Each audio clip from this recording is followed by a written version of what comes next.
जय दोस्तों, कैसे हैं आप लोग। आशा करता हूँ सभी लोग मस्त होंगे, खुश होंगे, तंदुरुस्त होंगे और अपने अपने घर में सुरक्षित होंगे। जैसा कि दोस्तों आपको पता है कि हमारा ये PYQ से रिवीजन सीरीज चल रहा है, जिसमें हम यूपीपीएससी ने जितने भी प्रीवियस ईयर क्वेश्चन या PYQ पॉलिटी की PYQ थी उनको हम ईयर वाइज डिस्कस करते हैं। जिसमें हमने 2020, 2021, 2022 के जो PYQ थी वो डिस्कस किए थे और आज हम 2023 के प्रश्न डिस्कस करने वाले हैं, जिसमें कुल 23 प्रश्न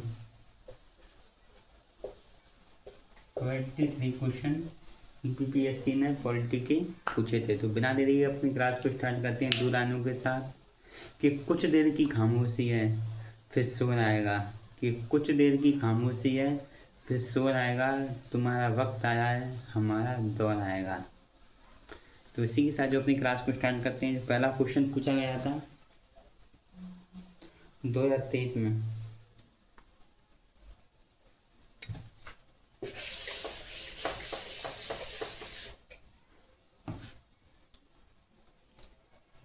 में कुछ बड़े बड़े क्वेश्चन भी पूछे गए हैं। जैसे कि पहला क्वेश्चन था,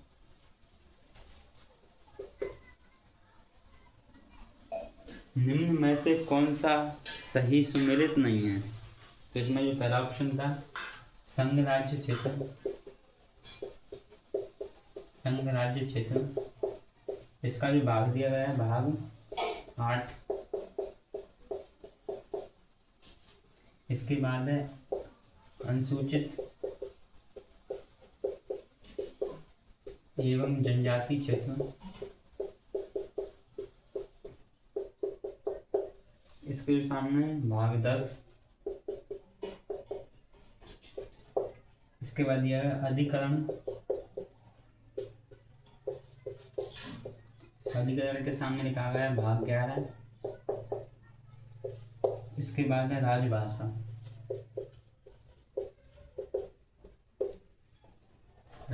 के सामने भाग 17। तो आपके पास 10 सेकंड का समय, आप बताइए इसका आंसर।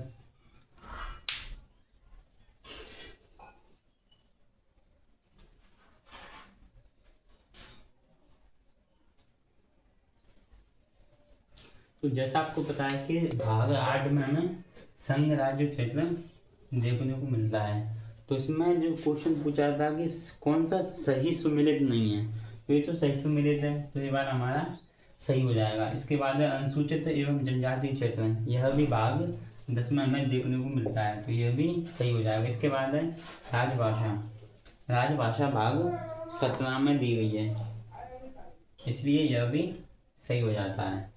इसके बाद अधिकरण, यह ऑप्शन है वो गलत हो जाता है। इसके बाद दूसरा क्वेश्चन था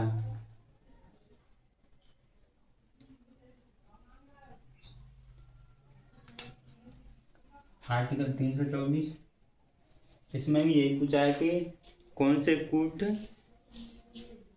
सी जो जोड़ी है वो सही सुमेलित नहीं, सही सुमेलित है। Article 324, article 315, article 280, article 338। इसके सामने दिया गया है SC आयोग है केवल। इसके बाद है वित्त आयोग,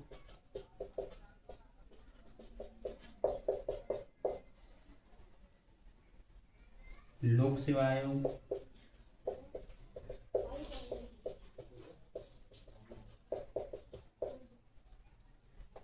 इसके बाद है निर्वाचन आयोग।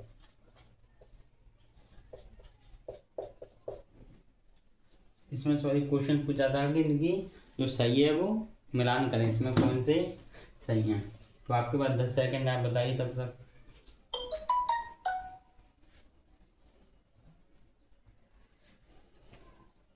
जैसा कि आपको पता है कि आर्टिकल 280 आर्टिकल 280 को सभी को पता होगा कि यह वित्त आयोग से संबंधित है। तो आर्टिकल 280 वित्त आयोग से संबंधित है। इसके बाद आर्टिकल 338, जिसमें हमें एससी आयोग की चर्चा देखने को मिलती है, और 338 के खंड क में राष्ट्रीय अनुसूचित जनजाति आयोग की चर्चा हमें देखने को मिलती है, एसटी आयोग भी जिसे हम बोलते हैं। तो इसका जो सही आंसर हो जाएगा वो हो जाएगा एससी आयोग। आर्टिकल 324 निर्वाचन आयोग से संबंधित है। तो आर्टिकल 324 निर्वाचन आयोग, और आर्टिकल 315 लोक सेवा आयोग, ये सभी जोड़ी आपको मिलानी थी। इसके बाद जो अगला क्वेश्चन है,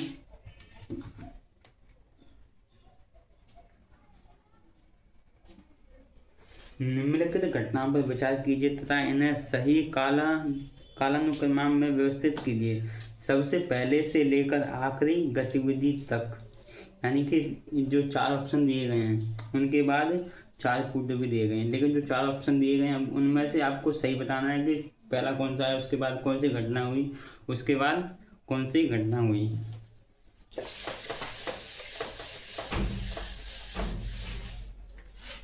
तो इसमें जो पहला है कि प्रारूप समिति की नियुक्ति।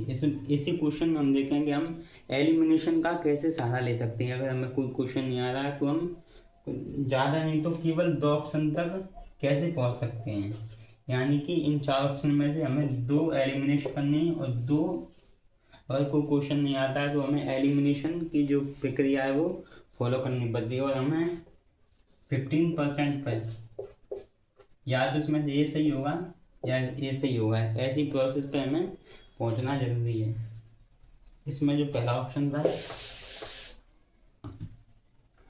प्रारूप समिति की नियुक्ति,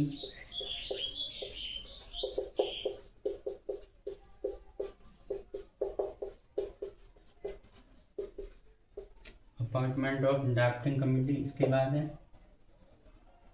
भारतीय संविधान को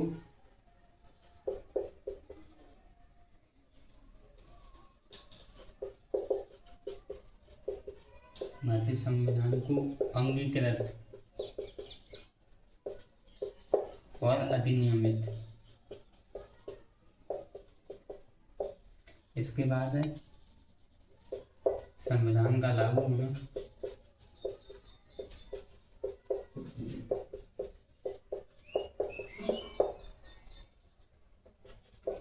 संविधान सभा की पहली बैठक।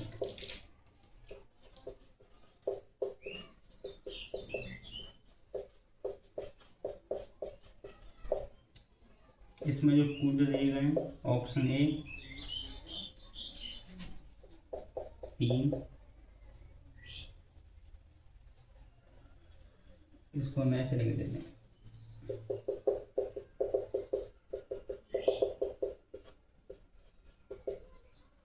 तीन, 2, 1, 4। बी वाला ऑप्शन है 4, 1, 3, 2।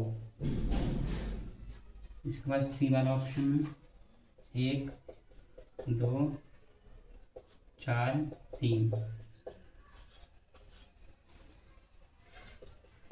चौथा, पहला, दूसरा और तीसरा, ये क्वेश्चन। इसको आप पहले देखिए एक बार। इसमें यह बताना है कि जो पहले कौन सी घटना हुई थी, उसके बाद कौन सी हुई थी, उसके आधार पर आपको आंसर देना है।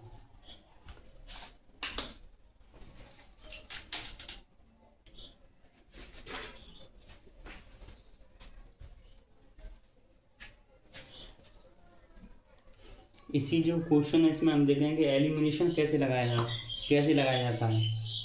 तो हम देखते हैं कि प्रारूप समिति की नियुक्ति और संविधान सभा की प्रथम बैठक। अब आपके विचार में एक क्वेश्चन आता है, मान लो कि आपको यह क्वेश्चन बिल्कुल भी नहीं आता है, तो आप यह सोचिए कि पहले किसी समिति की नियुक्ति होगी कि वह जो किसी समिति की नियुक्ति होगी या उसमें पहली बैठक होगी। तो इसमें कोई भी कॉमन सेंस का जो इंसान है वो कॉमन सेंस लगा सकता है कि पहले किसी चीज़ की बैठक होती है, उसके बाद जो उसमें से संगठन बनता है। तो पहले आएगा हमारा चौथा, पहले फोर्थ वाला आएगा, उसके बाद फर्स्ट वाला। तो इसमें से पहले चौथा आएगा फिर फर्स्ट वाला। तो ये दोनों ऑप्शन हमारे एलिमिनेट हो जाते हैं, यानी कि हमारी 50% की संभावना है अगर हमको दो ऑप्शन भी आते हैं। इसके बाद भारतीय संविधान को अंगीकृत, अधिनियमित और आत्मर्पित किया गया किस डेट को? 26 नवंबर 1949 को। संविधान की प्रस्तावना में यह स्पष्ट तौर पर लिखा गया है कि हम जो संविधान को अंगीकृत, अधिनियमित और आत्मर्पित करते हैं 26 नवंबर 1949 को। इसके बाद आता है संविधान को लागू करने की तिथि। संविधान लागू हुआ 26 जनवरी 1950 को। तो सबसे लास्ट में घटना है वो है थर्ड वाली, तो हमारा ऑप्शन हो जाएगा ऑप्शन डी। तो इसी तरीके से हमें एलिमिनेशन का प्रयोग करना है और कम से कम क्वेश्चन को गलत करना है, क्योंकि इसमें 1/3 की नेगेटिव मार्किंग भी है। इसके बाद अगला क्वेश्चन है, नीचे दो कथन है जिनमें से एक को अभिकथन और दूसरे को कारण कहा गया है। पहला अभिकथन है, किसी राज्य की सीमा बदलने की सिफारिश राष्ट्रपति संसद को देता है। यह बात बिल्कुल सही है। इसके बाद है, और इसके लिए राष्ट्रपति संबंधित राज्य के विधानमंडल द्वारा उस प्रस्ताव पर विचार एक खास अवधि के भीतर प्राप्त करते हैं। बिल्कुल सही बात है। इसके बाद कारण दिया गया है, राष्ट्रपति को उस राज्य विधानमंडल का प्रस्ताव मानना अनिवार्य नहीं है। यानी कि जो राष्ट्रपति यानी कि संसद आर्टिकल 3 के तहत किसी राज्य की सीमा को बढ़ाती है, घटाती है, तो उसके लिए जो सलाह विधानमंडल देगा, विधानमंडल की सलाह मानना राष्ट्रपति के लिए अनिवार्य नहीं है। तो ये दोनों कथन सही हो जाते हैं। इसके बाद पांचवा क्वेश्चन है कि भारत के उपराष्ट्रपति का निर्वाचन जिसे सर्वोच्च न्यायालय द्वारा शून्य घोषित किया गया है के संबंध में कौन से कथन सही हैं?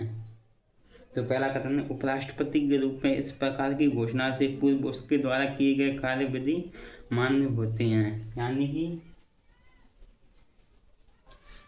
जैसे कि आज उपराष्ट्रपति का मतलब जो निर्वाचन है वो अवैध हो गया, तो इससे पहले उपराष्ट्रपति ने जितने भी कार्य किए हैं वह वैध होते हैं या अवैध? तो इसका आंसर है वह सभी कार्य वैध होते हैं, लीगल होते हैं। वो सभी कार्य लीगल होते हैं। पहला वाला ऑप्शन सही हो जाता है। इसको घुमा के पूछा गया है कि दूसरा ऑप्शन कि उपराष्ट्रपति के रूप में इस प्रकार की घोषणा होने के दिन, यानी कि आज जो उपराष्ट्रपति का जो निर्वाचन है वो अवैध हुआ है, तो आज के दिन जो कार्य हुए हैं वो वैध होंगे या अवैध होंगे? तो इसका आंसर है कि वह सभी कार्य लीगल होंगे। यानी कि इसी समय जो उपराष्ट्रपति का निर्वाचन अवैध हुआ है, तो उसी समय के बाद के जो कार्य होंगे वो अवैध होंगे। उससे पहले जितने भी कार्य किए गए हैं उपराष्ट्रपति ने वो सभी अवैध नहीं होंगे। तो इसका आंसर हो जाएगा कार्यविधि मान्य नहीं होती। तो इसका आंसर हो जाएगा केवल एक। छठा क्वेश्चन है कि लोकसभा की प्रथम महिला स्पीकर निम्न में से कौन है? तो ये सवाल बहुत बार पीसीएस वगैरह में पूछा जाता है कि पहली महिला राष्ट्रपति कौन थी, पहली महिला प्रधानमंत्री कौन थी, किसी खास स्टेट की जो राज्यपाल, मुख्यमंत्री वगैरह पूछ लेता है। तो इसमें जो लोकसभा की प्रथम महिला स्पीकर पूछी थी तो वो कौन थी? मीरा कुमार। इसके बाद सातवां क्वेश्चन है, निम्न युग्मों में से कौन सा युग्म सही सुमेलित नहीं है?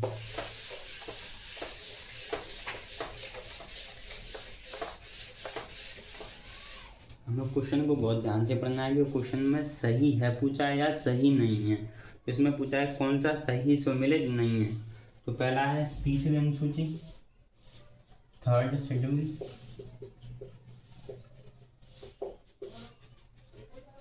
एट्थ शेड्यूल,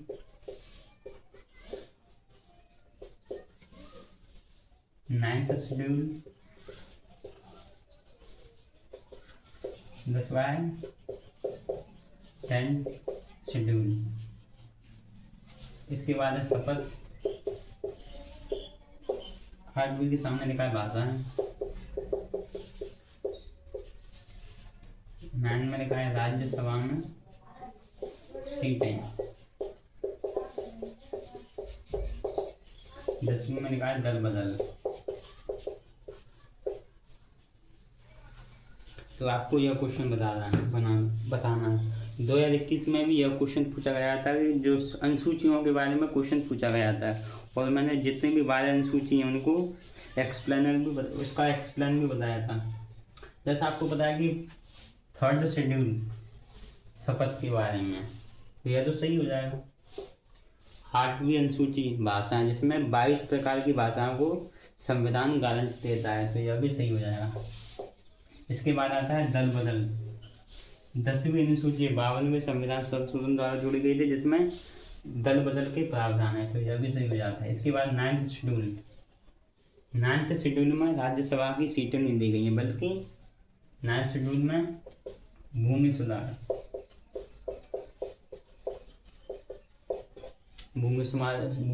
के बारे में दिया गया है। राज्यसभा की सीटें हैं वो 4th अनुसूची 4th शेड्यूल में दिया गया है, राज्यसभा की सीटों के बारे में। राज्यसभा की जो सीटों के बारे में भी ये क्वेश्चन आया इसमें। 8वां क्वेश्चन है कि भारतीय संविधान ने प्रारंभ में किस अवधि के लिए सभी सरकारी उद्देश्यों हेतु अंग्रेजी भाषाओं के उपयोग के लिए अनुमति प्रदान की गई थी। यानी कि जो भारतीय संविधान की निर्माताओं ने कितने वर्ष के लिए जो हिंदी प्लस अंग्रेजी को रखा था, तो 1950 में संविधान लागू हुआ। उसके बाद उन्होंने कहा कि 15 वर्ष के लिए जो संसद के कामकाज होंगे वह हिंदी तथा अंग्रेजी में होंगे, और 15 वर्ष बाद इसमें से जो अंग्रेजी शब्द है वो लुप्त हो जाएगा। लेकिन जो हमारे यहाँ पे जो साउथ इंडिया के लोगों ने इसके विरुद्ध जो दंगे किए थे, हड़तालें की थी, तो उसके आधार पर संशोधन करके यह लिखा गया कि 1965 के बाद भी जो प्रक्रिया है हिंदी प्लस अंग्रेजी की वह यथावत रहेगी। यानी कि आज भी संसद के कामकाज हिंदी तथा इंग्लिश दोनों भाषाओं में होते हैं। तो इसका जो सही आंसर हो जाएगा वो हो जाएगा 15 वर्ष। इसके बाद 9वां क्वेश्चन है, नीचे 2 कथन है जिसमें से एक को अभिकथन और दूसरे को कारण कहा गया है। इसका जो अभिकथन है राष्ट्रपति संसद का भाग है। तो आप सभी को पता है कि राष्ट्रपति संसद का भाग है। तो संसद में कौन कौन होते हैं? लोकसभा, राज्यसभा और राष्ट्रपति। इसके बाद कारण दिया गया है कि संसद के दोनों सदनों द्वारा पारित विधेयक राष्ट्रपति की सहमति के बिना कानून नहीं बन सकता। तो ये बात बिल्कुल सही है। जो संसद, जिसमें कहा गया है कि हर चीज का निर्माण कौन करेगी? संसद है। तो संसद में तो राष्ट्रपति भी आता है, तो कोई भी कार्य राष्ट्रपति की बिना सहमति के नहीं हो सकता। यानी कि कारण अभिकथन की व्याख्या करता है। इसके बाद 10वां क्वेश्चन वित्त आयोग के संबंध में, कि संघ वित्त आयोग के संदर्भ में निम्नलिखित में से कौन से कथन सही हैं? इसमें जो पहला ऑप्शन है, वित्त आयोग में 1 अध्यक्ष तथा 6 सदस्य होते हैं। तो ये बात बिल्कुल सही है। इसके बाद यह अपना प्रतिवेदन नीति आयोग को प्रस्तुत करती है। तो ऐसा नहीं है। जो वित्त आयोग है, वित्त आयोग, वह अपना प्रतिवेदन किसको प्रस्तुत करता है? राष्ट्रपति को। और राष्ट्रपति इस प्रतिवेदन को संसद के समक्ष रखवाता है। तो इसका जो आंसर हो जाएगा केवल 1। इसके बाद प्रश्न 11, नीचे उच्चतम न्यायालय को मौलिक अधिकारों के हनन रोकने के लिए रिट जारी करने की शक्ति के संबंध में 2 कथन दिए गए हैं। पहला कथन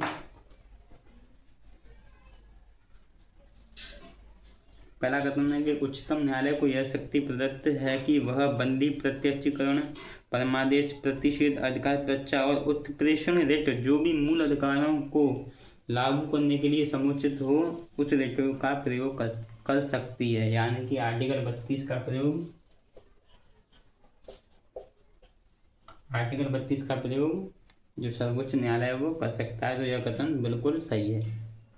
इसके बाद है कि दूसरा ऑप्शन है कि संसद को यह अधिकार है कि वह कानून बनाकर किसी अन्य न्यायालय को अपने आधिकारिक स्थानीय सीमाओं के भीतर उच्चतम न्यायालय की दी गई इन शक्तियों का प्रयोग कर सकता है। यानी कि जो 5 रिट निकालने की शक्ति है वह संसद अन्य न्यायालय को दे सकता है। ऐसा संभव है या नहीं? तो हम इससे पहले आर्टिकल 32 के खंड 3 को पढ़ते हैं। तो आर्टिकल 32 के खंड 3 में कहा गया कि संसद सर्वोच्च न्यायालय के अलावा अन्य जो न्यायालय हैं उनको भी रेट निकालने की शक्ति दे सकती है। तो इसका आंसर हो जाएगा कि पहला कथन और दूसरा कथन दोनों सही हैं। इसके बाद जो अगला क्वेश्चन है,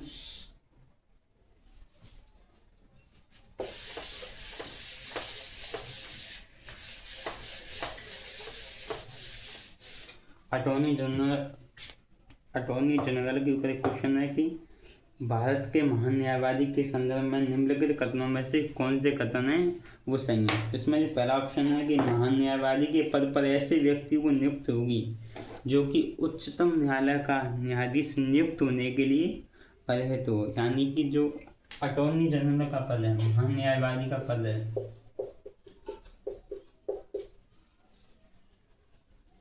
उस पद पर वही व्यक्ति बैठ सकता है जो सुप्रीम कोर्ट का जज बनने के लिए योग्य है। तो ये बात बिल्कुल सही है। महान न्यायवादी बनने के लिए आपको सुप्रीम कोर्ट का जो जज है उसके समान है, आपको जो योग्यताएं वो होनी चाहिए।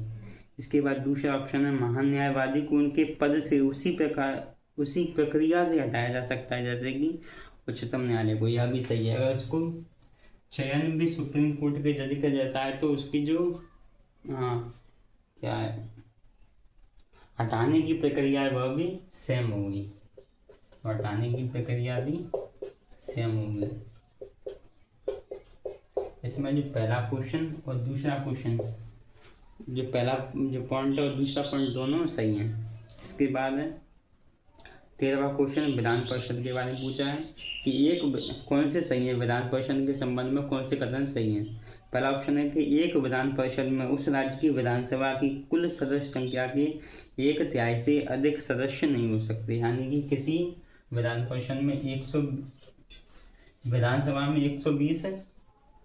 120 मेंबर हैं तो उसका 1/3 यानी कि 40 सदस्य से ज़्यादा नहीं हो सकती। और दूसरा ऑप्शन कहा गया है कि एक राज्य को विधान परिषद से कम 40 सदस्य होने चाहिए। यानी कि जो न्यूनतम संख्या है वो कितनी है, 40 है। यह बात दोनों ही सही है। तो इसमें कथन 1 कथन 2 दोनों सही हैं। इसके बाद अगला क्वेश्चन है कि संसद में उत्तर प्रदेश के प्रतिनिधित्व के संदर्भ में निम्नलिखित कथनों में से कौन से कथन सही हैं। इसका जो पहला ऑप्शन है राज्यसभा के लिए उत्तर प्रदेश को 31 सीटें आवंटित हैं। दूसरा है कि लोकसभा के 80 सदस्य उत्तर प्रदेश से निर्वाचित होते हैं। जैसा कि आपको पता है कि हमारे यहाँ पर जो लोकसभा यानी कि जो प्रधानमंत्री होता है वो ज़्यादातर यूपी का ही होता है। यानी कि जिस पार्टी को यूपी से अधिक सीटें मिलती हैं वही प्रधानमंत्री बनता है। क्योंकि हमारे जो संविधान में 543 संसद सदस्य हैं, इसमें से 80 सदस्य यूपी से आते हैं। यानी कि भारत का सबसे जो अधिक जनसंख्या वाले राज्य होने के बावजूद इस पर 80 सदस्य हैं। अब यानी कि जनसंख्या ज़्यादा होगी तो जो सीटें हैं वो भी बढ़ेंगी। तो यह बात बिल्कुल सही है कि जो 80 सदस्य हैं यानी कि 80 लोकसभा के जो सदस्य हैं वो यूपी से निर्वाचित होती हैं। और 31 सदस्य हैं, 31 सीटें किसकी हैं, राज्यसभा की, यूपी के लिए। तो ये वाला क्वेश्चन, ये वाला कथन, दोनों कथन सही हैं।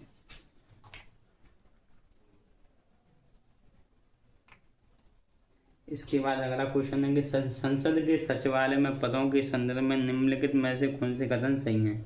तो पहला जो ऑप्शन है, संसद के प्रत्येक सदन के सचिवालय के लिए सम्मिलित पदों को सृजित किया जा सकता है। यानी कि जो वैकेंसी निकलती है संसद के लिए, यानी संसद में जो सचिवालय की जो वैकेंसी निकलती हैं उनको सृजित किया जाता है। किसके द्वारा? संसद खुद वैकेंसी निकालती है। इसके बाद संसद को अपने किसी भी सदन के लिए सचिवालय स्टाफ की सेवा शर्तों को विनियमित करने का अधिकार होता है। तो यह बात भी बिल्कुल सही है। अगर संसद वैकेंसी निकाली है तो वह निर्देश भी दे सकती है, इंस्ट्रक्शन भी लगा सकती है, क्वालिफिकेशन भी तय कर सकती है, एज भी तय कर सकती है। तो ये शक्ति किसके पास है? संसद के पास। इसमें जो कथन 1 और कथन 2 दोनों सही हैं। इसके बाद 16वां क्वेश्चन है कि निम्नलिखित कथनों में से ग्राम सभा के संबंध में कौन सा कथन सही नहीं है। तो इसमें जो पहला ऑप्शन है, इसके कार्य और शक्तियाँ ग्राम स्तर पर उसी प्रकार की हैं जैसे राज्य व्यवस्था के राज्य स्तर पर होती हैं। तो ये बात बिल्कुल सही है। इसके बाद है, इसकी शक्तियों का निर्धारण केंद्रीय सरकार के द्वारा होता है। तीसरा ऑप्शन, यह एक ग्राम स्तर की सभा है जिसमें पंचायत के क्षेत्र के सभी पंजीकृत मतदाता सम्मिलित होते हैं। यानी कि जो ग्राम सभा है उसमें जो पंचायत के सभी लोग शामिल होते हैं। यानी कि जो 18 साल से ऊपर के जितने भी व्यक्ति हैं वो सभी ग्राम सभा में शामिल होते हैं। यह बात भी बिल्कुल सही है। ऑप्शन डी है, ए और सी दोनों। इसमें जो बी वाला पॉइंट है वो कहता है कि ग्राम सभा की जो क्या पॉइंट है, हाँ, इसकी शक्तियों का निर्धारण केंद्रीय सरकार के द्वारा होता है। तो ऐसा नहीं है। पंचायत है या ग्राम सभा, यह सभी राज्य सूची का विषय है। किसका? राज्य सूची का।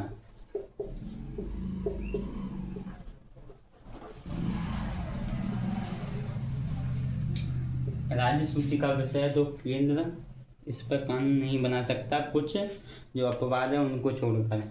अगर पंचायतें और ग्राम सभा दोनों राज्य सूची का विषय है तो केंद्र इस पर कानून नहीं बना सकता। और जो पंचायतें हैं वह 11वीं अनुसूची में पंचायतों के, नगर पालिकाओं के और अन्य जो अथॉरिटी हैं यानी जो लोकल बॉडीज हैं उनके जो कार्य हैं या जो निर्वाचन है वो कौन करवाता है? राज्य निर्वाचन आयोग। राज्य निर्वाचन आयोग। इसके बाद अगला क्वेश्चन, अगला क्वेश्चन यही पूछा है कि पंचायतों के समस्त चुनावों का संचालन कौन करता है? राज्य निर्वाचन आयोग। इसके बाद 18वां क्वेश्चन है, पंचायती राज पर अशोक मेहता समिति प्रतिवेदन की प्रमुख सिफारिशों के संदर्भ में निम्नलिखित कथनों में से कौन से सही हैं? ऑप्शन ए, पंचायती राज के 3 स्तरीय व्यवस्था के स्थान पर 2 स्तरीय व्यवस्था होनी चाहिए। तो यह बात बिल्कुल सही है। अशोक मेहता समिति ने यह सुझाव दिया था कि जो 3 स्तरीय पंचायत है उनको हटा के हमें 2 स्तरीय पंचायतों का जो निर्माण है वो करना चाहिए। इसके बाद दूसरा ऑप्शन है, राज्य स्तर के नीचे पर्यवेक्षण हेतु खंड को विकेंद्रीकरण का प्रथम बिंदु माना जाना चाहिए। तो यह बात भी बिल्कुल सही है। यानी कथन 1 और कथन 2 दोनों सही हैं। इसके बाद 19वां सवाल है कि सर्वोच्च न्यायालय के एक न्यायाधीश का त्यागपत्र संबोधित होता है। यानी कि जो सर्वोच्च न्यायालय का जो न्यायाधीश है वो त्यागपत्र देना चाहे तो वो किसको देता है? इसमें ऑप्शन दिया गया है। ऑप्शन 1, भारत के मुख्य न्यायाधीश को। दूसरा है सर्वोच्च न्यायालय के वरिष्ठतम न्यायाधीश को। तीसरा है प्रधानमंत्री को। चौथा है राष्ट्रपति को।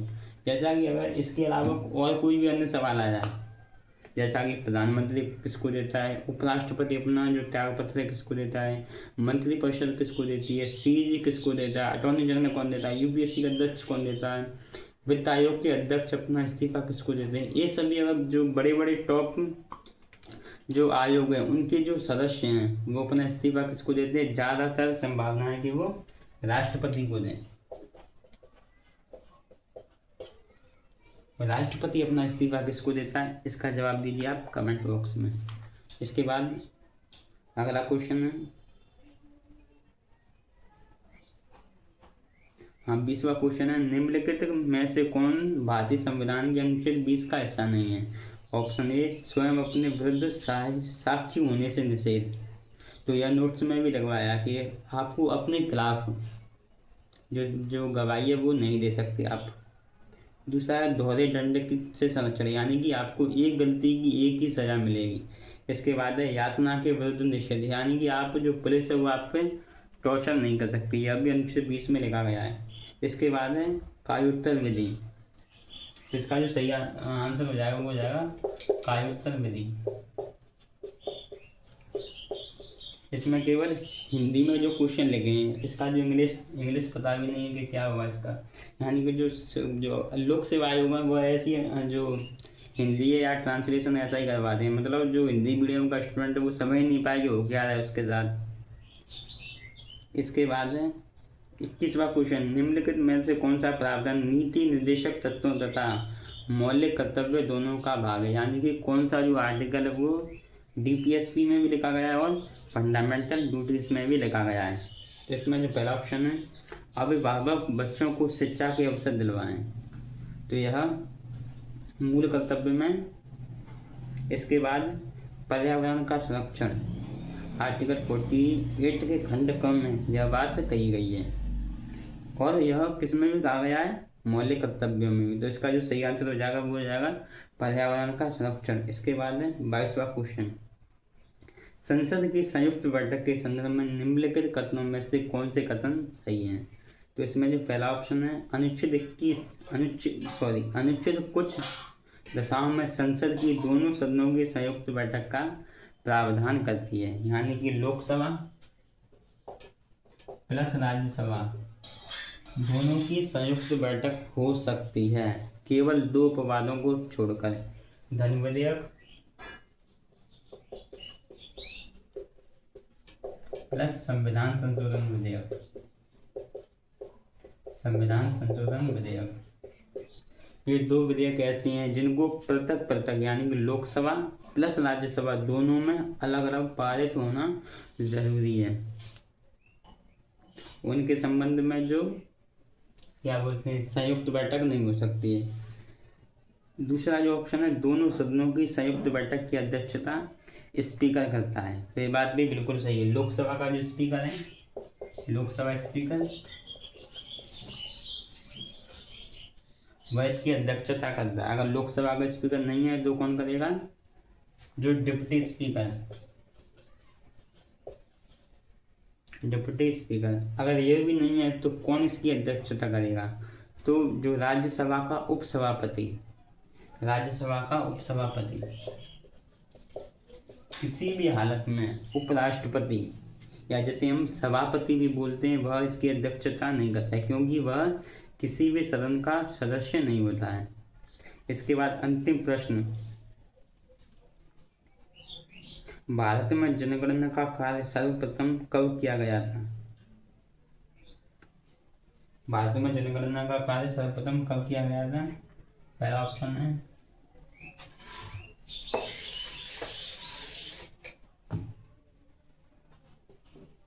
1850 में, दूसरा ऑप्शन 1861 में, 1871 में, ऑप्शन डी है 1881 में। तो इस सवाल में थोड़ा कन्फ्यूजन है। इसमें पूछा है कि भारत में जनगणना का कार्य सर्वप्रथम कब किया गया। यार इसमें 2 ऑप्शन निकल के आ रही हैं, 61 और 71, ये दोनों ऑप्शन एलिमिनेट हो जाते हैं। 1861 में जनगणना का कार्य किया गया था।